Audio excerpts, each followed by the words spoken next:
Please stop. Hello everyone, welcome back to our YouTube channel My Course Coaching Academy. So आज हम English grammar का एक topic करने वाले हैं, उसका नाम है इडियम्स। इडियम्स क्या होते हैं? मुहावरे, जिनको आप हिंदी ग्रामर में मुहावरों के नाम से जानते हैं। तो आज हम करने वाले हैं इडियम्स। तो सबसे पहले स्टार्ट करते हैं पहले इडियम के साथ। ये क्या है? To go hand in hand. इसका मतलब क्या होता है? When something goes together or is closely related and happens at the same time।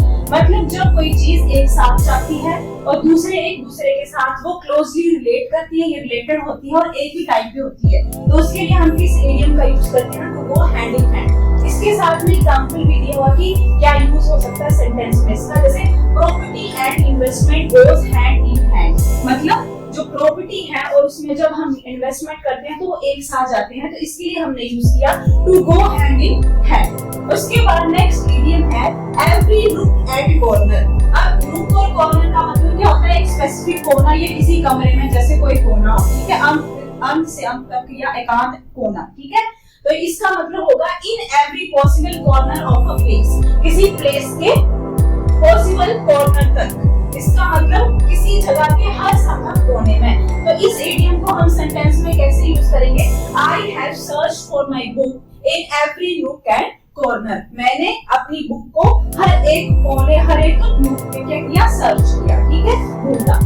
Third आता है बी बिजी डूइंग नथिंग। इसका मतलब क्या है? It means someone is busy doing some pointless work. कोई बिजी है किसी काम को करने में जो क्या है? व्यर्थ का काम है, ठीक है, उस काम का कोई मतलब नहीं है। इसका मतलब है कि कोई व्यर्थ के कामों में व्यस्त है। जैसे एग्जांपल है he was being busy doing nothing at home in his holidays।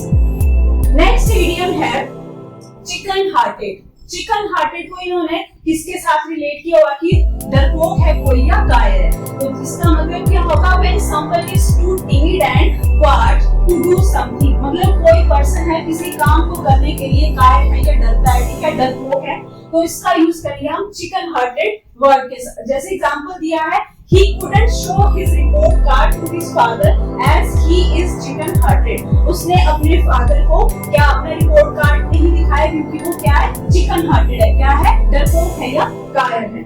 उसके बाद नेक्स्ट आती है idiom laugh in their sleeves। इसका मतलब होता है कि क्वाइटली या सीक्रेटली हंसना, ठीक है, जैसे किसी को पता ना चले, चुपके से, ना। तो यहाँ पे क्या आएगा? To laugh quietly and secretly at others mistake. किसी दूसरे की गलतियों पर जो है वो चुपके से हंसना, दूसरों की गलतियों पर चुपचाप और चुपके से रिएक्ट करना या हंसना, ठीक है। वन ऑफ एग्जांपल दिया है one of my colleagues came in strange attire and everyone was laughing in their sleeves. उसके बाद नेक्स्ट इडियम है व्हाइल अवे। व्हाइल अवे का मतलब होता है कि किसी अच्छे काम के लिए जो आपको प्लेजर दे रहा है, उस काम को करने के साथ साथ उसमें टाइम स्पेंड करना या समय व्यतीत करना। To spend time doing something happy, जो आपको रिलीफ दे रहा है, प्लेजर दे रहा है, उस काम में आपने टाइम स्पेंड करना, ठीक है। तो इसका मतलब होगा व्हाइल अवे। तो इसका यूज कैसे किया गया सेंटेंस में? We while away walking around the garden yesterday. उसके बाद नेक्स्ट इडियम आती है throw cold water on someone's pleasure. किसी के ऊपर जैसे पानी फेंक देना, ठंडा पानी फेंक देना, मतलब किसी की खुशी के बारे में जो है आप नेगेटिव सोच रहे हो, ठीक है। To be negative about someone's happiness. Example दिया है जैसे his friend threw cold water on his adventure by boasting about it to everyone। उसके बाद नेक्स्ट आता है स्टॉप शॉर्ट ऑन समथिंग। इसका मतलब क्या होता है? जब किन्हीं कारणों से आपके जो काम होते हैं वो बीच में रुक जाते हैं, स्टॉप हो जाते हैं, ठीक है। When your work stop midway due to some circumstances। जब आपका कोई काम कंटिन्यूअसली नहीं चल रहा और बीच में स्टॉप हो जाता है, उसके लिए आप कौन सी इडियम का यूज करते हैं? Stop short of something. जैसे एग्जांपल दिया है due to lack of my time answer stop short of one paragraph. उसका जो क्या हुआ? उसका आंसर वो जो होगा बीच में रुक गया या बीच में काम रुक जाता है, कितने थोड़ा सा एक पैराग्राफ लिखने के बाद ही। उसके बाद नेक्स्ट इडियम आता है to be in a fix. इसका मतलब होता है to be in a fix कि आप किसी के मुश्किल हो या कठिन परिस्थिति में हो। To be in a difficult situation. जैसे एग्जांपल दिया he was really in a fix when he missed his flight। उसने अपनी फ्लाइट मिस कर दी तो वो क्या हो गया? कठिन परिस्थिति में फंस गया या डिफिकल्ट सिचुएशन में, ठीक है।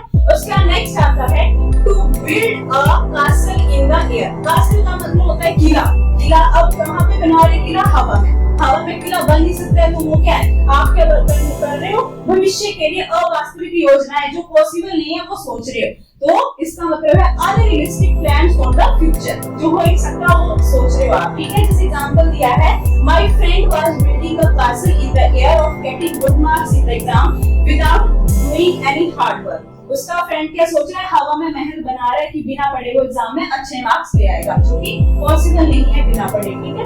उसका नेक्स्ट आता है कास्ट एंड इविल आई। इसका मतलब होता है कि जब आप किसी को अप्रिय तरीके से देखते हो या गुड वे में नहीं देखते हो, तो इसका क्या मतलब हुआ, looking at someone in not a good way. जैसे एग्जांपल दिया है, cast and evil eye is a superstition believed by many people. उसके नेक्स्ट है to beat around the Bush.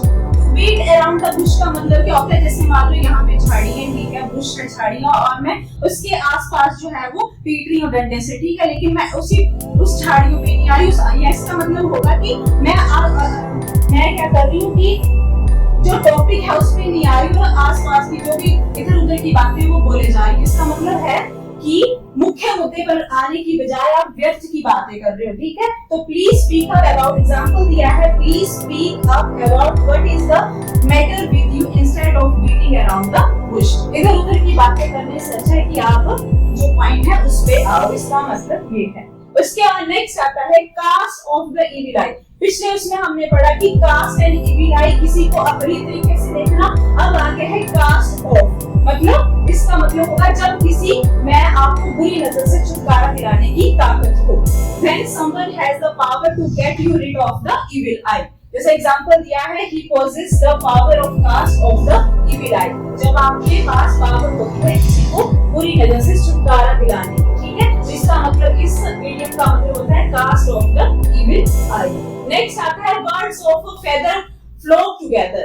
इसका मतलब होता है कि जो एक जैसे प्रकृति के या एक जैसे नेचर के लोग होते हैं वो हमेशा झुंड में रहते हैं, एक साथ रहते हैं। जैसे एग्जांपल है, समान रुचि या पसंद नापसंद वाले लोग जो है वो एक दूसरे के साथ जुड़े रहते हैं। People with similar interest, likes and dislikes go along with each other. Words of a feather flock together. जैसे एग्जांपल दिया है, both the neighbours are like birds of a feather flock together.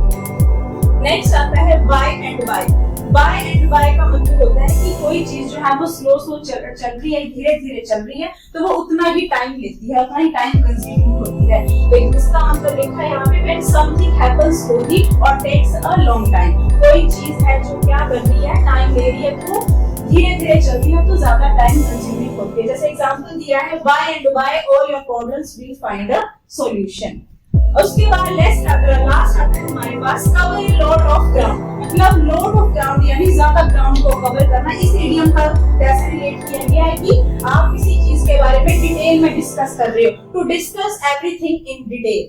तो एग्जांपल दिया है कि covered a lot of ground with his topic in the seminar. उसने seminar में क्या किया, लॉट ऑफ ग्राउंड मतलब विस्तार से चर्चा की या डिटेल में उसके बारे में बताया, ठीक है, किसी टॉपिक के बारे में। तो ये थी हमारी कुछ इडियम्स और इनके साथ इसके एग्जांपल थे। आई होप आपको ये समझ में आई होगी। इसके बाद हम नेक्स्ट इडियम कल कवर करेंगे, ठीक है। तो that is it for today. I hope आपको समझ में आया होगा और इसी के साथ आप हमारे चैनल को भी मोर कंटेंट के लिए सब्सक्राइब कर सकते हैं। Thank you.